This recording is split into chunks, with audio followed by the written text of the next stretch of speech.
Wakazi wa kijiji cha Kwamwatu eneo la Yatta katika kaunti ya Machakos waliamkia tukio lisilo la kawaida baada ya kupata jeneza la mtoto mdogo nje ya mlango wa nyumba moja. Tukio hilo lisilo la kawaida liliibua hofu na maswali mengi kuhusu chanzo na nia yake, huku wachungaji wakilaani kitendo hicho. Mwanahabari wetu Michelle Mwangi anaarifu zaidi.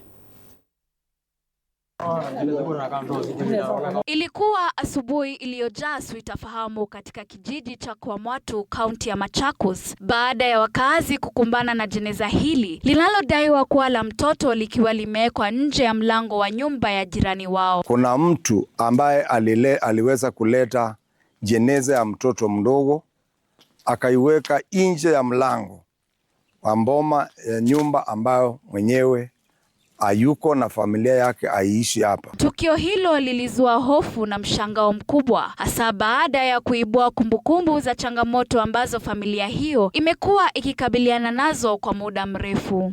Hii shida ilianza tangu 2020, tumepambana hata wa leo na tunaendelea tu na kupambana. Askofu wa kanisa la Redeemed Gospel Morris Kikului amesema tukio hilo linahusishwa na watu wanaojitambulisha kama wachungaji wanaotumia mbinu za ajabu kwa lengo la kuwatishia wakazi. Kuna wachungaji wamekuwa na tabia ya kutisha watu kwa njia ya kuwawekea vitu vya ushirikina na baadaye kuenda kwa hizo nyumba na kuwaambia ya kwamba Mungu amenionyesha shida yako, na hii shida ili iishe lazima ufanye jambo moja ama ingine. Kwa ushirikiano na chifu wa eneo hilo Susan King'o, wakazi walitekeleza jeneza hilo, huku viongozi wakitoa wito kwa serikali kuingilia kati na kudhibiti vitendo vya ulaghai kwa jina la dini. Tuna wasiwasi, kuna watu ambao si wa kawaida ambao wanawauzia watu wetu